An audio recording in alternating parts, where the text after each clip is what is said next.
हरे कृष्णा। हम श्रीमद् भगवत गीता के तृतीय अध्याय कर्मयोग इस पूरे अध्याय की पुनरावृत्ति कर रहे हैं। हम इस पूरे अध्याय का रिवीजन कर रहे हैं। एक क्लास में संभव नहीं है, तो कल हमने 10 श्लोक पढ़े थे। आज देखते हैं कितना हो पाता है।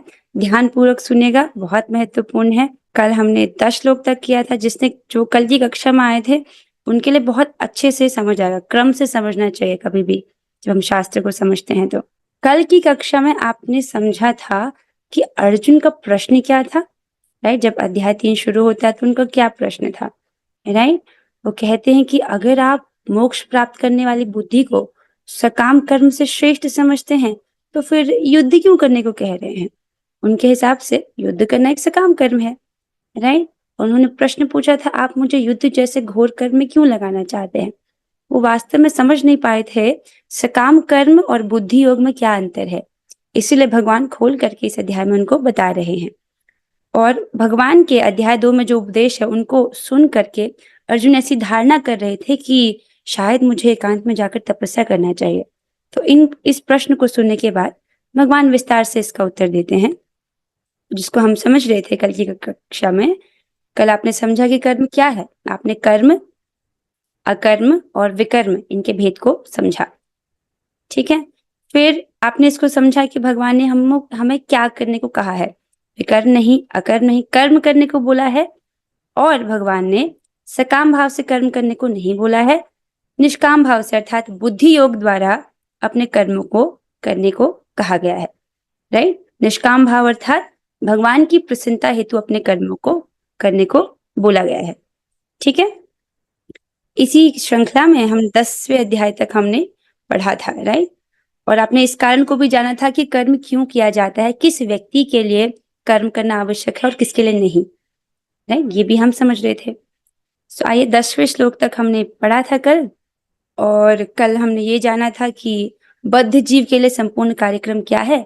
और इसको, ये लास्ट स्लाइड थी जिसको हम पढ़ रहे थे कि भगवान से वेद आए हैं, राइट। तो जैसे कि चारों वेद, ऋग्वेद, यजुर्वेद, सामवेद तथा अथर्ववेद, ये भगवान के श्वास से उद्भूत हैं। तो इनमें कोई भी त्रुटि नहीं है, राइट। वेद में जो ज्ञान है वो परफेक्ट है। हो सकता है कोई व्यक्ति कोई बात सुने, उसको आज समझ ना आए, उसको लग सकता है कि ये तो ऐसी बात बोली जा रही कि मैं इसको स्वीकार नहीं कर पा रहा। तो इसका मतलब ये है कि अभी चेतना उतनी विकसित नहीं है व्यक्ति की उसको ग्रहण कर पाए। तो कभी भी शास्त्र में दोष बुद्धि नहीं रखनी चाहिए। शास्त्र परफेक्ट है। जिसकी जितनी विकसित चेतना होती है वो उतना ही मात्रा में उसको ग्रहण कर पाता है। तो जब बात नहीं समझ आती है तो ये सोचना चाहिए कि अभी मेरी बुद्धि उतनी विकसित नहीं हुई है, मेरी चेतना इतनी विकसित नहीं हुई है। तो मैं भक्ति करता जाऊंगा, मेरी चेतना विकसित होगी, पवित्र होगी, तब मैं इसको ग्रहण कर पाऊंगा। इस प्रकार से आप एक बहुत बड़े अपराध से बच जाओगे, राइट। वरना एक अपराध होता है शास्त्र की निंदा करना, शास्त्र को जो बोला है उसकी उपेक्षा करना। तो वो नहीं होना चाहिए, दोष बुद्धि नहीं रखना चाहिए। तो हाँ, हम पढ़ रहे थे पिछले क्लास में कि भगवान से वेद आए हैं और वेदों में नियत कर्मों का विधान है। वेदों में यज्ञों के बारे में बताया गया है। यज्ञ अर्थात, राइट, वो कर्म जिससे भगवान प्रसन्न होते हैं। नियत कर्म क्या होते हैं, वे कर्म जिनसे यज्ञ हो, राइट।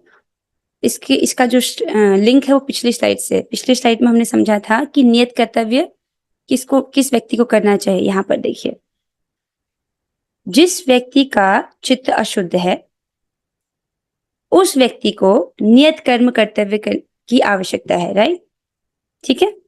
स्वरूप सिद्ध व्यक्ति को ये करने की आवश्यकता नहीं है, ठीक है। अब प्रश्न बन सकता है कि नियत कर्म है क्या, राइट, नियत कर्म है क्या। अब उसी की श्रृंखला में इसको हम समझ रहे हैं कि नियत कर्म जो है वो वेदों से आते हैं। वेद हमें बताते हैं कि हमारे नियत कर्तव्य क्या है, राइट। और नियत कर्तव्य वो होते हैं वो कर्म जिनसे यज्ञ हो। मनमाने ढंग से कोई कुछ भी करे वो नियत कर्म नहीं होता है, ठीक है। अब उसमें क्या होता है, मनुष्य उसके अनुसार यज्ञ करता है, राइट। अब इस प्रकार से वेदों में वर्णन है। अब फिर प्रश्न ये आता है कि कलयुग में यज्ञ कैसे हो सकते हैं। वेदों में विभिन्न प्रकार के यज्ञों का वर्णन है। तो कलयुग में वेदों में वर्णित अन्य यज्ञ करना संभव नहीं है। इसीलिए बोला गया है इस कलयुग में जो लोग पर्याप्त बुद्धिमान हैं, वे भगवान की उनके पार्षदों सहित संकीर्तन यज्ञ द्वारा पूजा करते हैं। जो व्यक्ति कलयुग में हरे कृष्ण महामंत्र का जप कर रहा है, हरे कृष्ण महामंत्र का कीर्तन कर रहा है, वो सबसे बुद्धिमान है। वो शास्त्रों के सार को समझ गया है। राइट। अब जब मनुष्य यज्ञ करता है तो उससे क्या होता है? देवता प्रसन्न होते हैं। देवता प्रसन्न होते हैं तो क्या होता है? मनुष्यों को भौतिक जीवन में सुखपूर्वक रहने के लिए वांछित वस्तुएं प्रदान करते हैं। तो भगवान ने इस प्रकार से चक्र बनाया हुआ है। यहाँ पर देखिए, सृष्टि के प्रारंभ में समस्त प्राणियों के स्वामी प्रजापति कौन है? वो भगवान विष्णु। राइट। भगवान विष्णु ने यज्ञ सहित मनुष्यों तथा देवताओं की संततियों को रचा और उनसे कहा, तुम इस यज्ञ से सुखी हो। उन्होंने वेद बनाया। राइट। वेद उनसे प्रकट हुआ, वेदों में यज्ञों का वर्णन है। वो चाहते थे कि मनुष्य यज्ञ करना सीखे। यज्ञ करेगा तो क्या होगा? इससे देवता प्रसन्न होंगे। देवता प्रसन्न होंगे तो जो मनुष्य को सुखपूर्वक रहने के लिए जो आवश्यक वस्तुएं हैं वो उनको प्रदान की जाएंगी देवताओं के द्वारा। राइट। तुम इस यज्ञ से सुखी रहो, क्योंकि इसके करने से तुम्हें सुखपूर्वक रहने तथा मुक्ति प्राप्त करने के लिए समस्त वांछित वस्तुएं प्राप्त होंगी। राइट। सो तो अब आज हमको 11वें श्लोक से पढ़ना। यहाँ तक समझ आ रहा है सबको? किसी को कहीं भी डाउट होता है तो आप उसको टाइप करके पूछ सकते हैं। अंत में, कक्षा के अंत में आपके प्रश्न का उत्तर दिया जाएगा। राइट। तो मनुष्य यज्ञ करता है, उससे देवता प्रसन्न होते हैं, लेकिन जो भगवान के भक्त है वो बहुत बुद्धिमान है। वो सीधे भगवान की पूजा करते हैं और भगवान प्रसन्न तो बाकी सब देवता अपने आप प्रसन्न हो जाते हैं, क्योंकि भगवान देवता जो है भगवान के अंग रूप हैं। राइट। उनके सेवक हैं। अब आइए यहाँ पर कहते हैं 3.11 में, देवान भावयतानेन ते देवा भावयन्तु वः परस्परम भावयन्तः श्रेय परम वाप्स्यथः। भगवान कह रहे हैं, यज्ञों के द्वारा प्रसन्न होकर देवता तुम्हें भी प्रसन्न करेंगे और इस तरह मनुष्यों तथा देवताओं के मध्य सहयोग से सबों को संपन्नता प्राप्त होगी।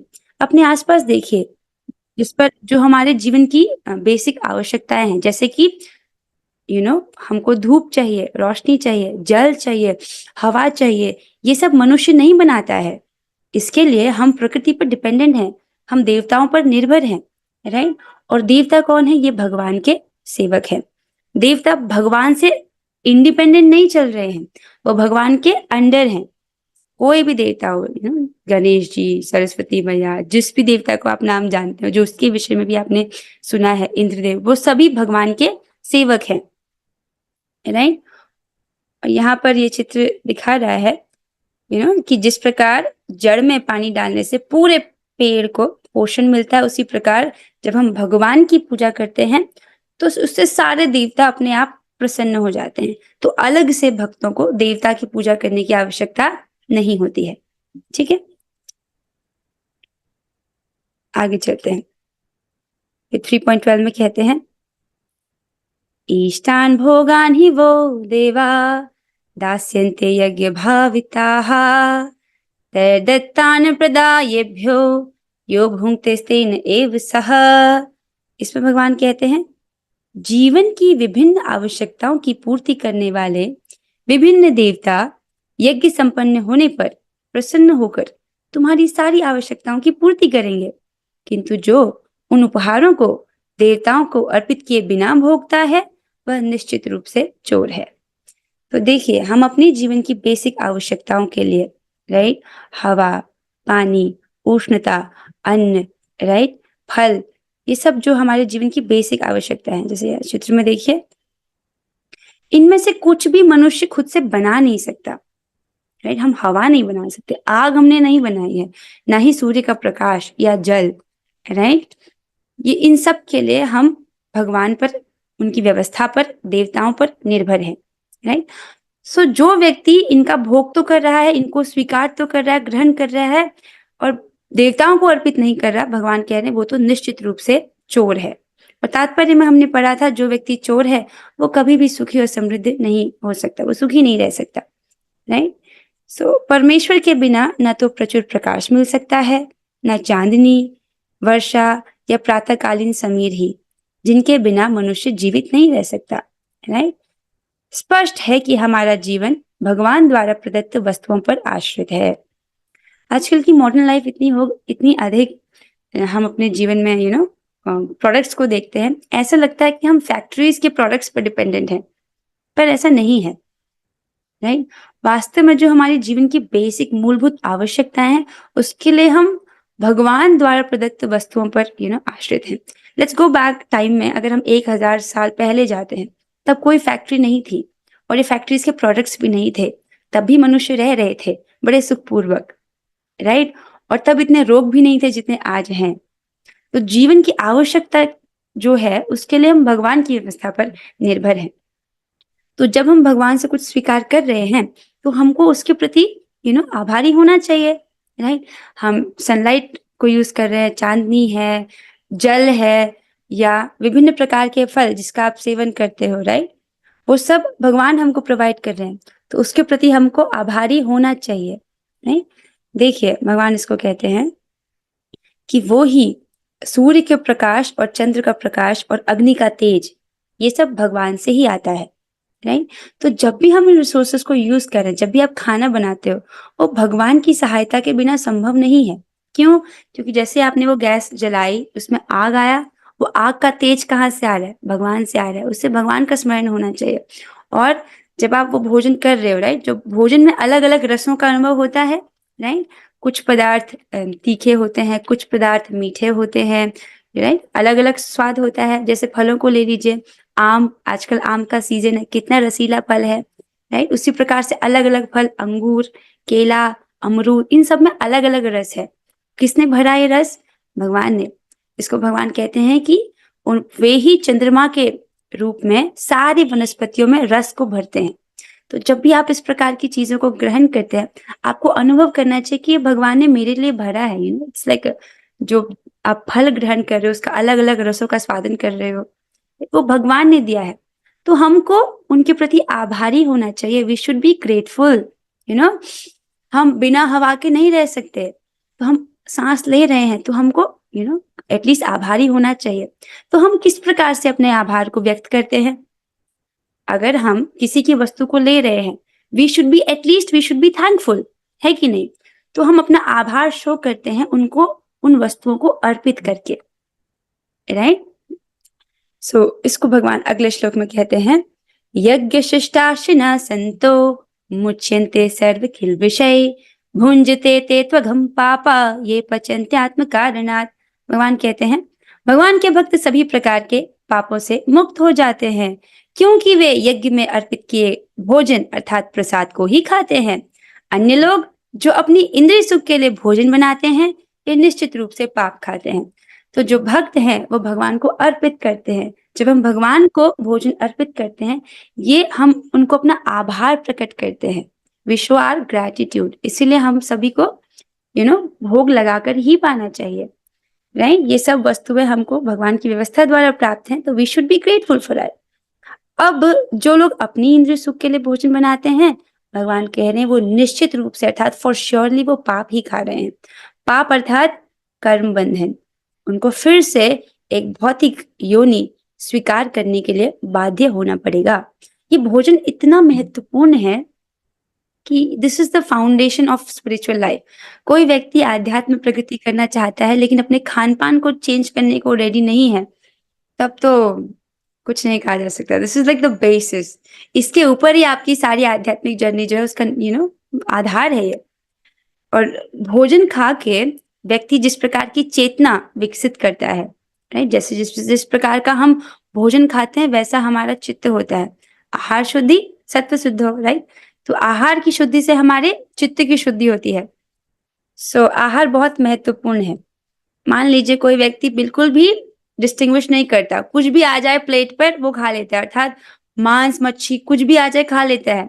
तो माँ प्रकृति कहती है, अच्छा तो तुम मनुष्य होकर के इतनी भी बुद्धि नहीं है कि क्या खाना चाहिए क्या नहीं खाना चाहिए, ये लो अब तुम सुअर की योनि को ले लो, क्योंकि सुअर सोचता ही नहीं है, इतनी निम्न चेतना है। या किसी ने अपने चित्त को ऐसा बना लिया मांस खाने की, मांस खाने की चेतना बना लिया, तो माँ कहती जो प्रकृति होती है उसको अगले जन्म में शरीर ऐसा ही दे देती है कि तुम एक बाघ की योनि ले लो, चीते की योनि ले लो। चीता जो है वो तो मांस खा सकता है।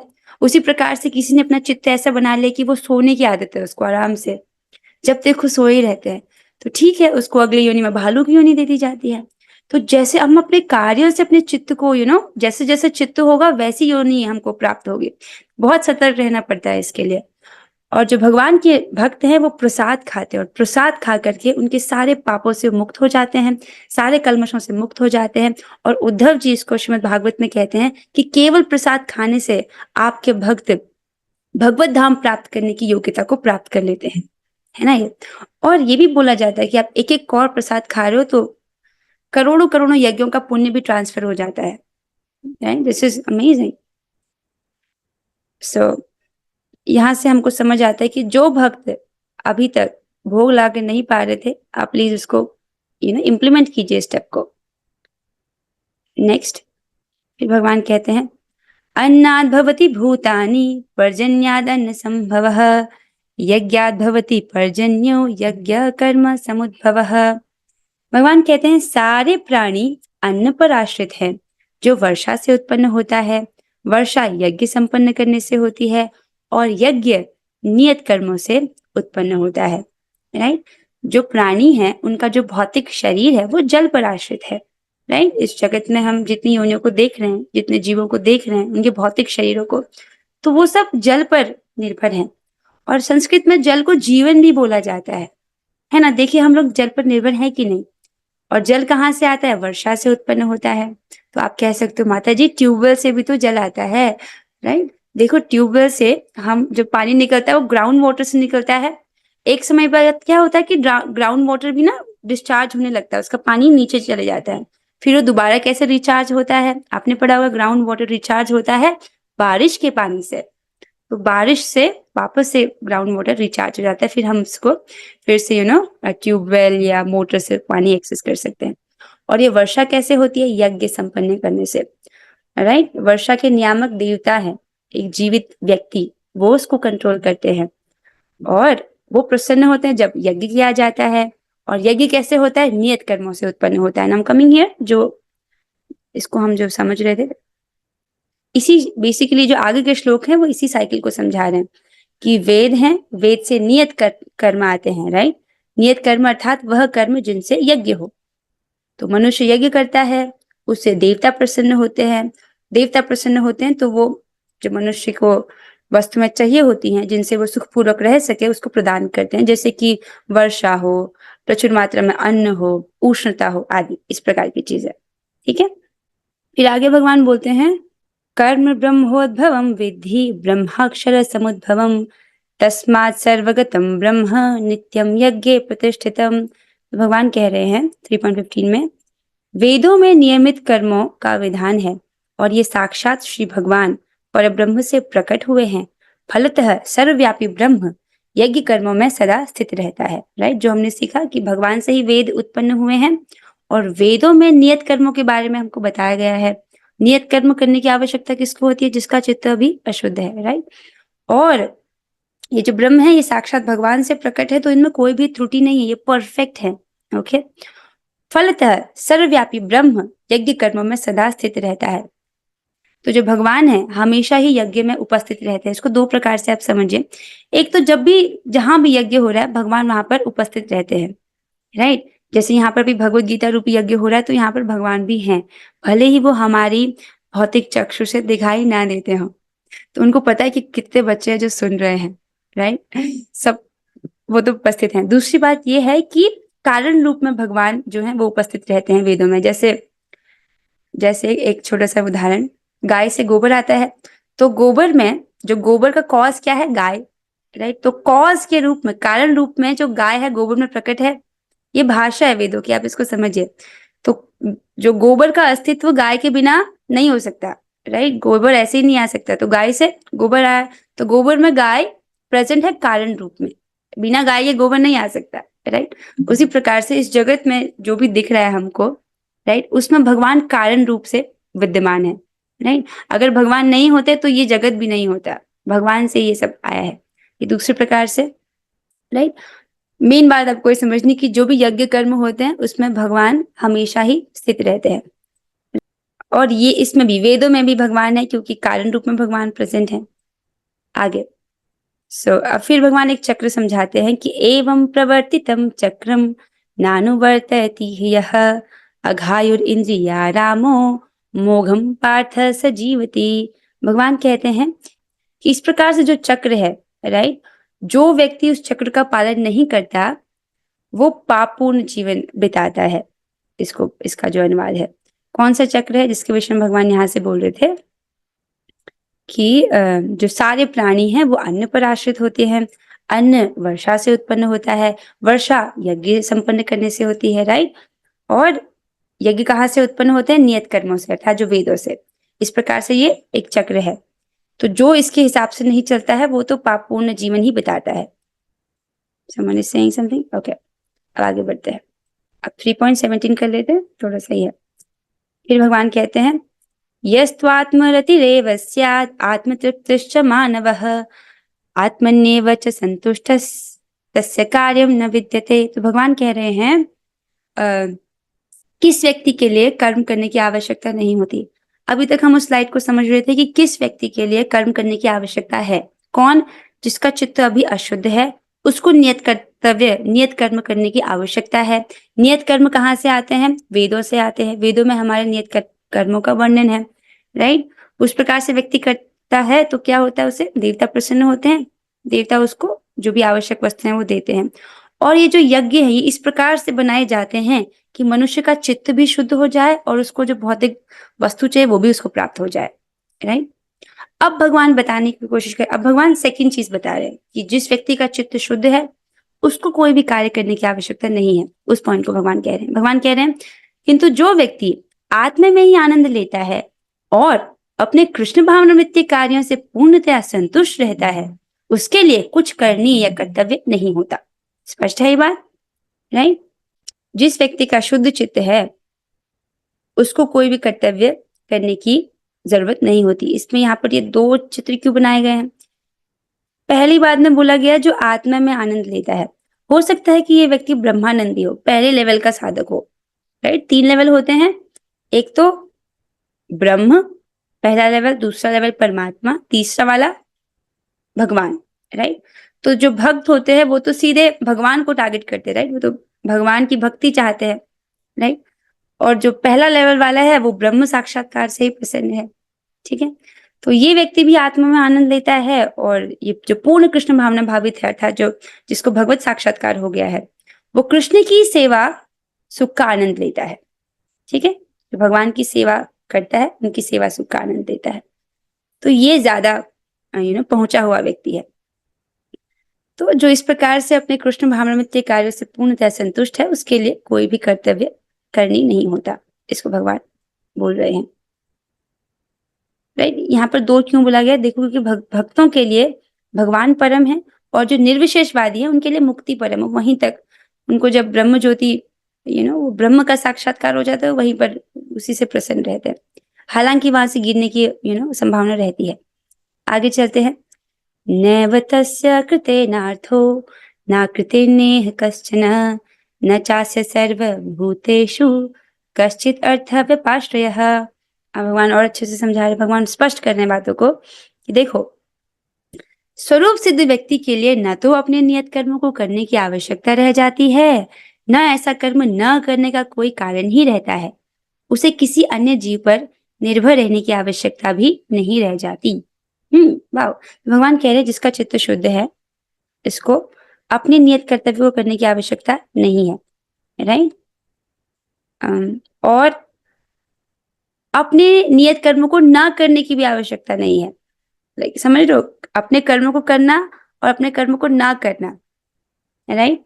या किसी देवता या मनुष्य की शरण में जाना, इसकी भी उसको आवश्यकता नहीं है। वो क्या करता है? वो केवल कृष्ण भावना भावित कर्म ही करता है। स्पष्ट हो रहा है बात? राइट। जो व्यक्ति स्वरूप सिद्ध व्यक्ति है उसको अपने कर्मों को करने की आवश्यकता नहीं होती। क्यों? क्योंकि कर्म क्यों किया जाता है? कर्म किया जाता है चित्त की शुद्धि के लिए। उस व्यक्ति का चित्त पहले से शुद्ध है तो उसको अपने नियत कर्मों को करने की आवश्यकता नहीं है। अच्छा, सेकंड पॉइंट, अपने नियत कर्मों को ना करना। ये क्या बोला? अगर कोई व्यक्ति उसके नियत कर्मों को नहीं करता है तो उसको पाप लगता है, राइट? जैसे भगवान ने अर्जुन से कहा था, अगर तुम क्षत्रिय हो, तुम्हारा नियत कर्तव्य है कि तुमको युद्ध करना है, तुम युद्ध नहीं करोगे, तुम अपने कर्तव्य से च्युत हो जाओगे, अपने कर्तव्य से गिर जाओगे, इसका तुमको पाप लगेगा, अर्थात फिर से कर्म बंधन लगेगा, राइट? तो अपने नियत कर्तव्य को ना करने से क्या लगता है? कर्म बंधन लगता है, राइट? अब इस व्यक्ति का तो ये तो स्वरूप सिद्ध व्यक्ति है, इसका चित्त तो पहले से शुद्ध है, तो ये सब इस पर लागू नहीं होता, राइट? अब यहाँ पर भगवान ने थर्ड सेक्शन में उस व्यक्ति को किसी देवता या मनुष्य को शरण में जाने की भी आवश्यकता नहीं होती। क्यों? क्योंकि व्यक्ति देवता की शरण में या मनुष्य की शरण में तब जाता है जब उसको कोई भौतिक लाभ चाहिए। कोई व्यक्ति देवता की पूजा क्यों करता है? उसको कोई भौतिक लाभ चाहिए, राइट? इस जगत में कुछ चाहिए, उसके लिए जाता है। लेकिन स्वरूप सिद्ध व्यक्ति तो संतुष्ट है पूरी तरह से, राइट? सो इसीलिए उसको इनकी शरण में जाने की आवश्यकता नहीं है। वो क्या करता है? वो एकमात्र कृष्ण भावना भावित कर्म ही करता है। स्वरूप सिद्ध व्यक्ति को कृष्ण भावना भावित कर्म के अतिरिक्त कुछ भी करना नहीं होता। आपको समझ आ रहा कर्म, राइट? बहुत इंटरेस्टिंग है ये। आगे भगवान समझाते हैं, तस्मादसक्त सततम कार्यम कर्म समाचर, असक्तो ह्याचरन् कर्म परमाप्नोति पुरुषः। भगवान कह रहे हैं, अतः कर्म फल में आसक्त हुए बिना मनुष्य को अपना कर्तव्य समझकर निरंतर कर्म करते रहना चाहिए, क्योंकि अनासक्त होकर कर्म करने से परम की प्राप्ति होती है। बहुत सुंदर। भगवान कह रहे हैं कि व्यक्ति को कर्म तो करना चाहिए, लेकिन उसमें आसक्त नहीं होना चाहिए। जब व्यक्ति सकाम भावना से कर्म करता है, उसको फल चाहिए, तो फल से आसक्त है। भगवान कह रहे हैं, आसक्त होकर मत कर्म करो, तुम अनासक्त होकर कर्म करो, तुम फल से आसक्त मत हो, राइट? जब व्यक्ति अनासक्त होकर कर्म करता है, अपने फल से अटैच होकर नहीं करता, मतलब उसको भौतिक फल की इच्छा नहीं है, फिर भी कर्म कर रहा है, उसको कहेंगे अनासक्त होकर कर्म करना, राइट? ऐसा व्यक्ति करता है तो उसको परम, जो हाईएस्ट उसकी प्राप्ति होती है। ठीक है, राइट? सो मनुष्य को अपना कर्तव्य समझकर निरंतर कर्म करते रहना चाहिए। किस प्रकार से? कर्म फल में आसक्त हुए बिना, कोई भौतिक फल की इच्छा नहीं करना चाहिए। तो क्या करना चाहिए? कैसी इच्छा करनी चाहिए? भगवान की प्रसन्नता हेतु से करना चाहिए। ठीक है, 3.20 भी ले लेते हैं हम, चलो इसको भी ले लेते हैं। वाह, अब यहाँ पर भगवान 2 उदाहरण देते हैं। ये लिंक समझ आ रहा है आपको? सो एक minute, let me take you back to the link. भगवान ने अभी तक क्या बोला, इधर आइए आप, इसको आए हो, आप इसको समझ रहे हो। हम अभी तक समझ रहे थे इस टॉपिक को कि कर्म क्यों किया जाता है, राइट? अब यहाँ से इस जो आने वाले श्लोक है उससे भगवान टॉपिक चेंज करने वाले हैं। तो हमने समझा कि जो अशुद्ध चित्त वाला व्यक्ति है उसको अपने नियत कर्म करने की आवश्यकता है। ठीक है, नियत कर्म कहाँ से आते हैं? वेदों से आते हैं। वेद कहाँ से आए? भगवान से आए, राइट? और इसीलिए जो भगवान हमेशा ही यज्ञ में उपस्थित रहते हैं। तो नियत कर्म क्या होते हैं? जो वेदों में वर्णन है वह कर्म जिनसे यज्ञ हो, राइट? व्यक्ति जब इस प्रकार के कर्म को करता है जिनसे यज्ञ होते हैं, तो उससे क्रमशः उसका चित्त शुद्ध होता है और देवता प्रसन्न होते हैं, तो उसको जो वस्तु चाहिए वो उसको प्राप्त होती है।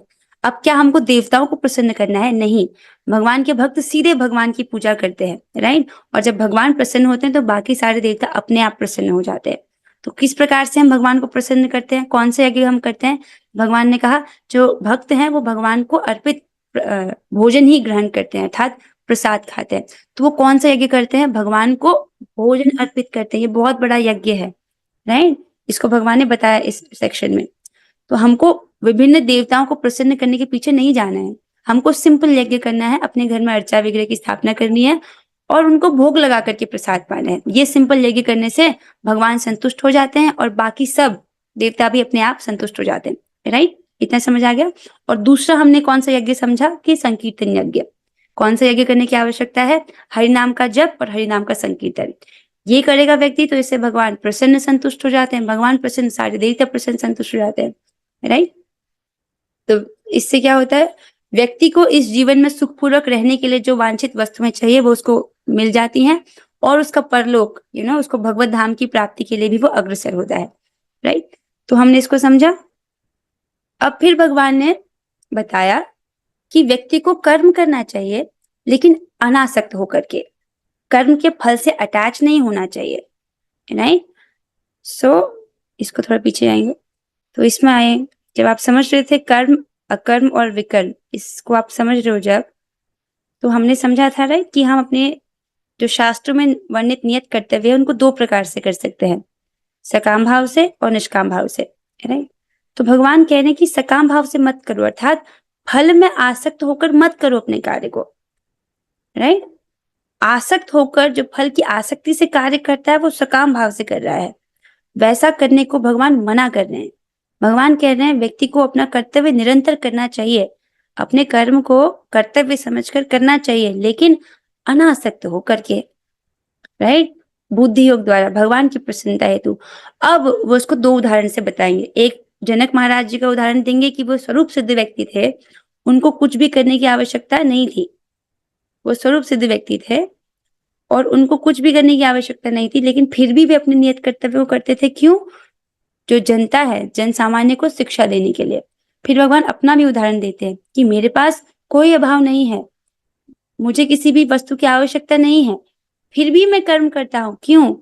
क्योंकि ये सारे मनुष्य मेरा ही अनुसरण करेंगे, मुझे ही फॉलो करेंगे, और अगर मैं सावधानी पूर्वक कर्म नहीं करूंगा तो ये लोग भी अपनी स्थिति से गिर जाएंगे और इस प्रकार मैं सबके विनाश का कारण बनूंगा। इसलिए मैं भी सावधानी पूर्वक कर्म करता हूँ, हालांकि मुझे कर्म करने की आवश्यकता नहीं है। तो ये भगवान आगे के श्लोक में बोलेंगे। आई होप आज आपको समझ आया होगा ये पहला पॉइंट, नियत कर्म क्या होते हैं, राइट, और किस व्यक्ति को करने की आवश्यकता होती है और हमसे क्या एक्सपेक्टेड है। हमसे दो चीज एक्सपेक्टेड है।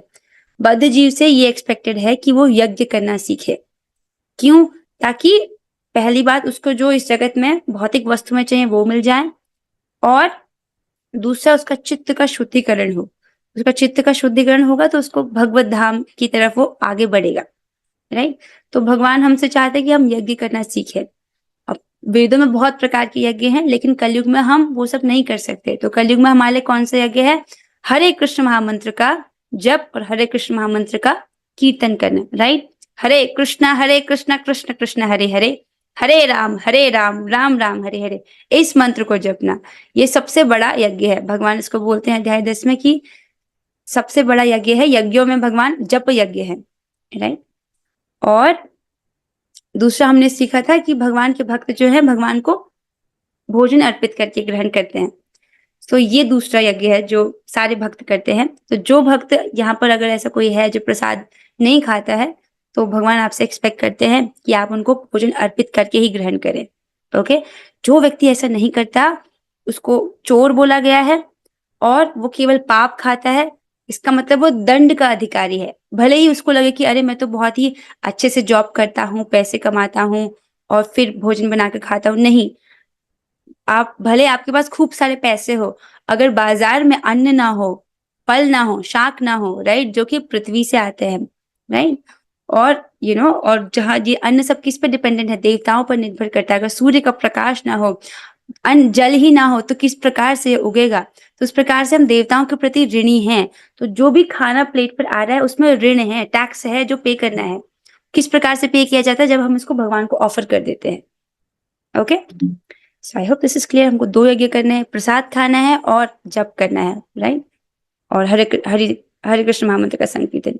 सो विद दिस हम आज की क्लास को यहाँ पर विराम देते हैं। यदि किसी भक्त का कोई प्रश्न हो तो आप अभी पूछ सकते हैं। आचार संहिता का क्या मतलब होता है? ये हमने आज इस शब्द को पढ़ा नहीं, पर फिर भी आप पूछ रहे हैं। आचार संहिता मतलब जो फिलॉसफी दी गई है शास्त्रों में, राइट। मुझे पता आप किसी तात्पर्य से बोल रहे हो। आचार संहिता मतलब कुछ कुछ नियम होते हैं जिनका पालन करना होता है, वो, राइट। ठीक है। आई थिंक किसी को कोई प्रश्न नहीं है, आपको समझ आया। सो विद दिस हम आज की कक्षा को यहाँ पर विराम देते हैं। आप सभी के सहयोग के लिए बहुत बहुत धन्यवाद। अब हम 3 बार हरे कृष्ण महामंत्र का जप करेंगे। I think you can unmute yourself, let me give you access. Yes, चलिए हम साथ में करते हैं। Let's do together. Hare Krishna Krishna Krishna Hare Krishna Hare, Hare Hare Hare Ram Ram Ram Hare Ram Hare. Hare Hare. Hare Hare Krishna Krishna Hare Hare Krishna Krishna Krishna Krishna Krishna Hare Krishna Hare Hare Hare Hare Ram Ram Ram Ram Ram Ram Hare Ram Hare Hare Hare Hare Hare Krishna Hare Krishna Krishna Krishna Krishna हरे कृष्ण हरे हरे हरे हरे राम राम राम राम राम हरे राम हरे हरे हरे श्रीमद् भगवद गीता की जय जय श्री जय प्रभुपाद की श्री प्रभुपाद जय की ऑल द जय बेस्ट एवरीवन। हरे कृष्णा हरे कृष्णा।